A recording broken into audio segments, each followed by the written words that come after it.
అయితే ప్రభుజీ మనం ఇవి ఆచరించాలి అని అంటే తెలుసుకోవాలి, తెలుసుకున్నవి ఆచరణలో పెట్టాలి అని అంటే మనం నిత్యం అంటే పొద్దున్న లేచిన దగ్గర నుంచి భగవంతుని స్మరణలో ఉండాలా? అసలు ఎవరిని స్మరించుకోవాలి, ఏ రకంగా స్టార్ట్ చేయాలి డే అనేది? చూడండి, ఒక రోజు మనకు వచ్చింది అంటే అది భగవంతుడి యొక్క కృప వల్లే కదండి. అవును, ఈరోజు మనకి ఈ జన్మ వచ్చింది అని అంటే స్వామిని స్మరించాలి. హరి హరి హరి హరి అని అంటాం మనం, హరి అష్టకము అని అంటాం అనమాట. హరినామ స్మరణతో ప్రారంభం చేయాలి రోజు అని చెప్తారు. భగవంతుడికి, మన ఆచార్యులకి, గురువులకి అందరికీ ఒకసారి నమస్కారం చేసుకోవాలి. పృథ్వీని నమస్కరించాలి, ఎందుకంటే ఆవిడ మన జనని.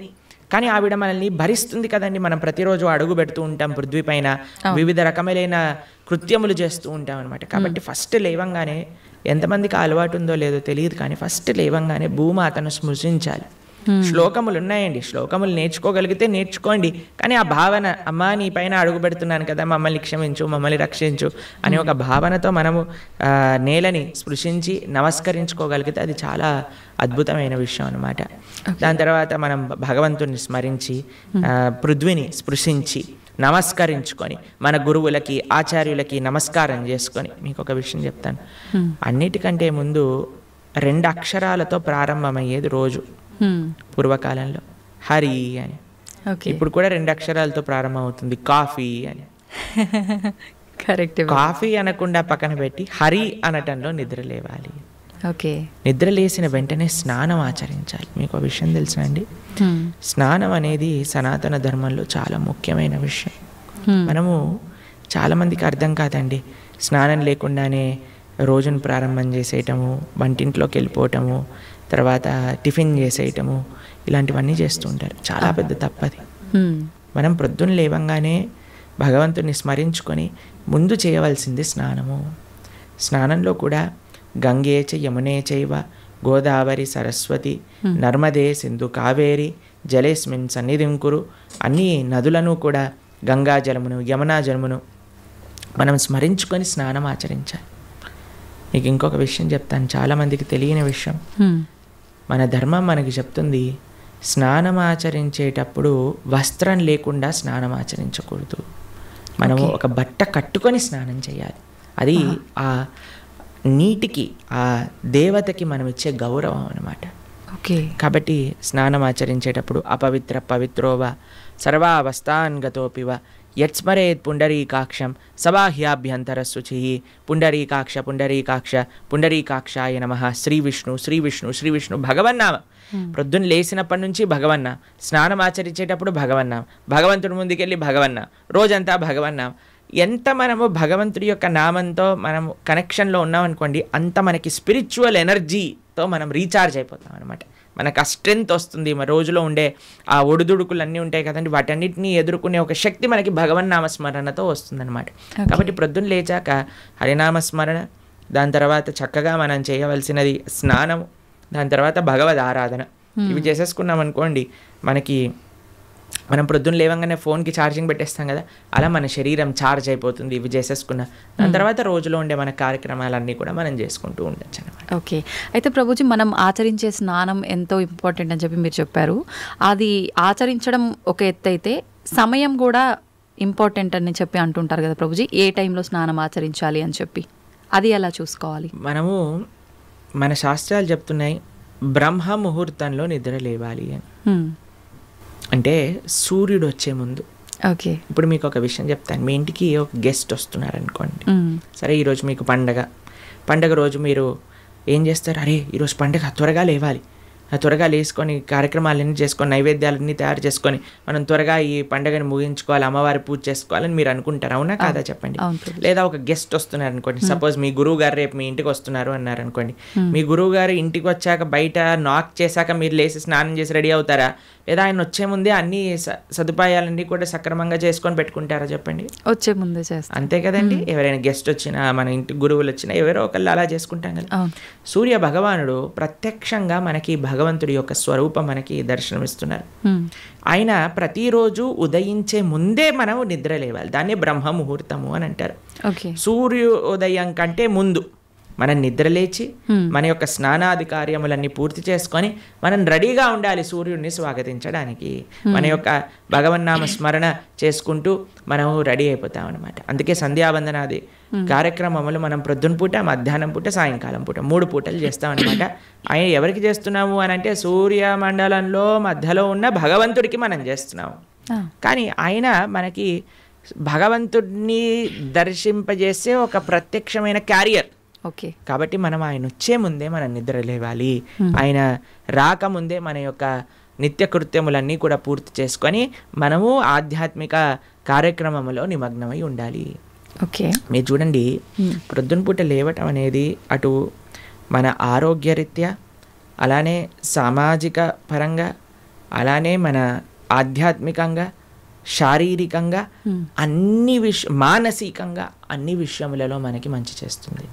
అందుకే early to bed and early to rice keeps a man healthy, wealthy and wise అని అన్నారు. కాబట్టి ప్రొద్దున పూట బ్రహ్మముహూర్తంలో నిద్ర లేచి స్నానం ఆచరించవలే. ఇది ప్రతి సనాతన ధర్మానికి సంబంధించిన వారు తప్పక ఆచరించాల్సిన ఒక పద్ధతి. ఓకే, అయితే ప్రభుజీ మనం మాట్లాడుకున్న దాంట్లో ఇంకొకటి భగవంతుడి ఆరాధన. చాలా వరకు అంటే ఇంట్లో మగవారు పూజ చేస్తేనే మంచి ఫలితం పొందుతారు అని చెప్పి ఈ మధ్య కాలంలో చెప్తున్నారు. కానీ ఎక్కువగా ఆడవాళ్ళే పూజ చేస్తుంటారు. అసలు నిజంగా ఆడవాళ్ళే పూజ చేయాలా, మగవారు చేయొచ్చా? అసలు మగవారు చేయాల్సిన కార్యక్రమాలు ఏంటి ఆధ్యాత్మిక పరంగా? ఎవరెవరు ఉద్ధరింపబడాలి అని అనుకుంటారో, ఎవరెవరికి భగవంతు అనుగ్రహం కావాలనుకుంటున్నారో వాళ్ళు చేయాలండి. మీకు ఒక విషయం చెప్తాను. ఒక మగవాడు పూజ చేసిన, ఆరాధన చేసిన, పుణ్యం చేసిన, పునస్కారం చేసిన దాంట్లో ఉండే 50% ఆడవారికి వెళ్తుంది. ఓకే, ఎంత? 50%. 50%. ఏదైనా పాపం చేశాడనుకోండి, దాంట్లో 1% కూడా ఆడవారికి రాదు. అదేలా ప్రభుజీ? మరి పుణ్యం అయితే పుణ్యం 50% వెళ్తుంది, పాపంలో వెళ్ళదు. ఓకే, స్త్రీ చేసిందనుకోండి పుణ్యం 1% హస్బెండ్కి రాదు, 100% ఆవిడ దగ్గరే ఉంటుంది. స్త్రీ ఏదైనా పాపం చేసిందనుకోండి, దాంట్లో 50% హస్బెండ్కి వెళ్తుంది. ఇది ఒక బంపర్ ఆఫర్ అనమాట, మన శాస్త్రాలు ఇచ్చింది. బాగుందా మీకు? బాగా అనిపిస్తున్నట్టుంది మీకు. శిల్ ప్రభుపాదుల వారు ఒక దగ్గర ప్రస్తావన చేస్తారు, everybody has to fly their own plane అంటారు. మనకి అంబరీష మహారాజు గారి వృత్తాంతంలో వస్తుంది. అయినా ప్రొద్దున లేవంగానే నిరంతరము కూడా భగవంతుడి యొక్క ఆరాధనలో, ఆయన చేతులన్నీ కూడా భగవంతుడి యొక్క పూజలో, పాదాలు భగవంతుడి యొక్క ఆలయ ప్రదక్షిణలో, మనసు భగవంతుని చింతించటం. సవై మన కృష్ణ పదార విందయో వాచాంసి వైకుంఠ గుణానువర్ణనే కరే హరేర్మందిరమార్జనాదిషు అని ఆయన యొక్క దినచర్య మొత్తం చెప్తారనమాట. ఇక్కడ వారి భార్య ఆరాధనకి నీళ్లు తెచ్చి తేవడానికి హెల్ప్ చేసినా సరే ఆయన అనేవారట, నా పూజ నేను చేసుకుంటాను, మళ్ళీ నీ పూజ నువ్వు చేసుకో. ఆయన అన్ని సదుపాయాలు సమకూర్చుకొని, ఎందుకంటే చూడండి భగవంతుడితో మనకుండే రిలేషన్షిప్ ఎక్స్ట్రీమ్లీ పర్సనల్ అండి. స్వామి మన తండ్రి, స్వామి మన తల్లి. ఇప్పుడు చూడండి మీకు ఒక విషయం చెప్తాను. మన ఇంట్లో ఎవరిదైనా పుట్టినరోజు ఉందనుకోండి, మనం ఏం చేస్తాం? ఒకసారి మాకు ఈ సంఘటన ఎదురైందనమాట. నేను మా తమ్ముడు కలిసి మా అమ్మగారికి గిఫ్ట్ ఇవ్వాలి అంటే, మా తమ్ముడు అన్నారు, నువ్వు నీ గిఫ్ట్ ఇవ్వు, నేను నా గిఫ్ట్ ఇస్తాను. ఎందుకంటే అమ్మకి నీ గిఫ్ట్ వేరే, నా గిఫ్ట్ వేరే. ఎందుకంటే మన ఇద్దరికి అమ్మ కదా. కాబట్టి అమ్మతో నాకుండే రిలేషన్షిప్ ఒకటి, మా తమ్ముడుకుండే రిలేషన్షిప్ ఒకటి, అంతేనా? అయితే మేమిద్దరం అనుకున్నాం, సరే నేను నాకు తోచింది, నాకు ఇష్టం ఉన్నట్టుగా నేను చాలా బాగా పెయింటింగ్ చేసేవాడిని అనమాట, డ్రాయింగ్ చేసేవాళ్ళం అనమాట. అయితే నేను ఇచ్చేస్తాను, నేను ఏదో ఒకటి స్కెచ్ చేసిస్తాను అంటే, మా తమ్ముడు అన్నాడు, నేను ఏదో ఒకటి తయారు చేస్తాను, ఏదో ఒక బొమ్మ లాంటిది ఏదో ఒకటి తయారు చేస్తాను, ఇద్దాము అని ఇద్దరం వేరు వేరు చేసి ఇచ్చామన్నమాట. అంటే ఎందుకు అని అంటే, మనకి మన ప్రేమను వ్యక్తపరచుకునే మార్గం ఒకటి, ఒక ఇంట్రెస్ట్, ఒక టాలెంట్, ఒక way of expressing hour love ఉంటుంది, అంతే కదా. అలానే భగవంతుడితో కూడా ఒక భర్త తన కర్తవ్యం, అరే నేను భగవంతుడి యొక్క మార్గంలో, నాకు భగవంతుడు అవసరము, అందరికీ భగవంతుడు అవసరమే కదండి. ఆయన అందరికీ తండ్రి, తల్లి, పిత, పరమాత్మ అందరికీ ఆయనే. కాబట్టి మనమే ఎలా ఆలోచించాలి అని అంటే, ఒక హస్బెండ్ తన ఆరాధన తాను చేసుకోవాలి, ఒక వైఫ్ తన ఆరాధనలోకి సంబంధించిన విషయములని సమకూరుస్తుంది, వంట చేసిస్తుంది, పూలమాలలు కట్టిస్తుంది. దాని తర్వాత వారి హస్బెండ్ వెళ్ళిపోయాక వైఫ్ తన ఆరాధన తాను చేసుకుంటుంది, పిల్లలు వచ్చి దండం పెట్టుకుంటారు, ఏదో అమ్మ నాన్నలకి ఇద్దరికి హెల్ప్ చేస్తారు, అందరు కలిసి ఆరాధన ఒకటి ఉంటుంది, ఒక్కొక్కళ్ళు కలిపి ఆరాధన ఉంటుంది అన్నమాట. కాబట్టి ఏదో స్త్రీలు చేస్తే ఇల్లంతా బాగైపోతుంది అనే భ్రమలో నుంచి బయటపడండి, మీకు 1% పుణ్యం రాదు. కాబట్టి జాగ్రత్తగా మీ పూజ మీరు చేసుకోండి, మీరు బాగుపడాలి అని అనుకుంటే. కాబట్టి పురుషులు తప్పకుండా ఆరాధన చేయాలి. పురుషులు ఆరాధన చేస్తున్నారు కదండి, స్త్రీలు వదిలేయకూడదు.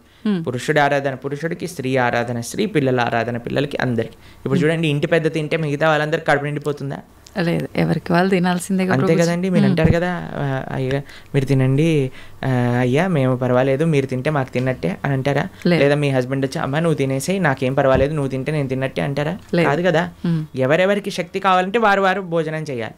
అలానే మనం కూడా మనకి శక్తి కావాలి, మనకి భగవంతుడి యొక్క కృప కావాలి అంటే మనం భోజనం చేస్తే ఎలా అయితే మనకి శక్తి వస్తుందో మనము ఆరాధన చేసుకుంటే అలా మనకి భగవంతుడి యొక్క కృప అనేది లభిస్తుంది.